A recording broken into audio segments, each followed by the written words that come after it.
Russell, what will you address with the players in between now and that game against Livingston to get an upturn in terms of results? I just think that the same always. So learn from the previous game, what we took from it, what we took from Hibs, what we took from Genk.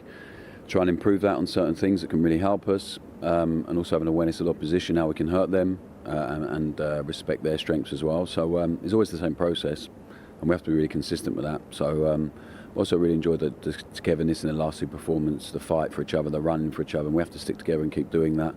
But there's some big principles in our performance that can help us improve. How different a challenge will this Livingston one be? Yeah, I think it's one of the unique and interesting aspects of being the head coach here is you go from Hibs in the Cup to Genk in Europe and then to Livingston in the league, and they're all very different. So it's good, but we have to try and turn the game to one we want to all the time. I have big respect for what Davey's done there at that club and how they've gone about it. They're really difficult to play against. I think that's quite well known. So, but we'll go there with the aim of making it the game that we want it to be, and to win the game. It's not been the start you would have wanted in the league. Is there a feeling that after the welcome distractions of the League Cup and then Europe, that it's back to the bread and butter? It has to be the full focus now on an upturn in the league. Yeah, I'm looking forward to it. So it's been frustrating so far, and we have to use that frustration and turn it into energy, which I feel everyone has. So yeah, we have to perform, we have to win, and it will set us up and hopefully build some momentum in the league. What's the confidence like in the dressing room, both collectively and individually? I think it's the best it has been. So whilst we were frustrated and disappointed last night with the Genk result, also an awareness in the context of the game and how much the red card changed the game.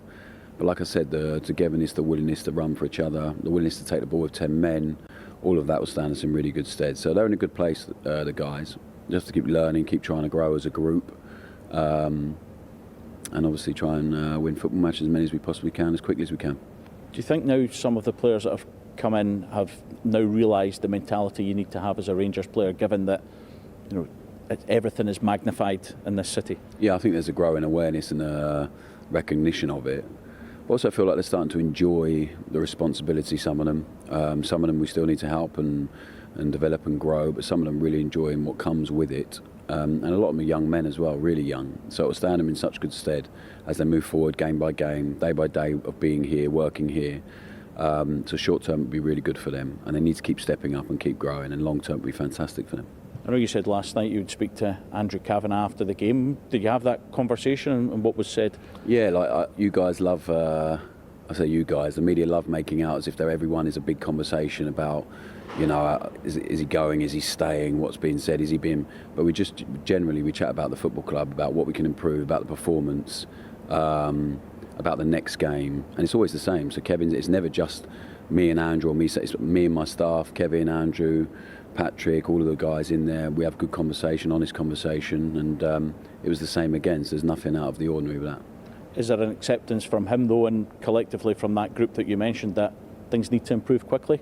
Yeah, I think, listen, I'm probably the one that feels that the most frustrated one, because ultimately I'm the head coach of the team. So whilst everyone is probably feeling a bit frustrated and all that stuff, I think there's an acceptance of them that as people that have run football clubs and sports teams for a very long time, that sometimes things can take a bit of time to change, and to get to where you want to get to is not always going to happen overnight.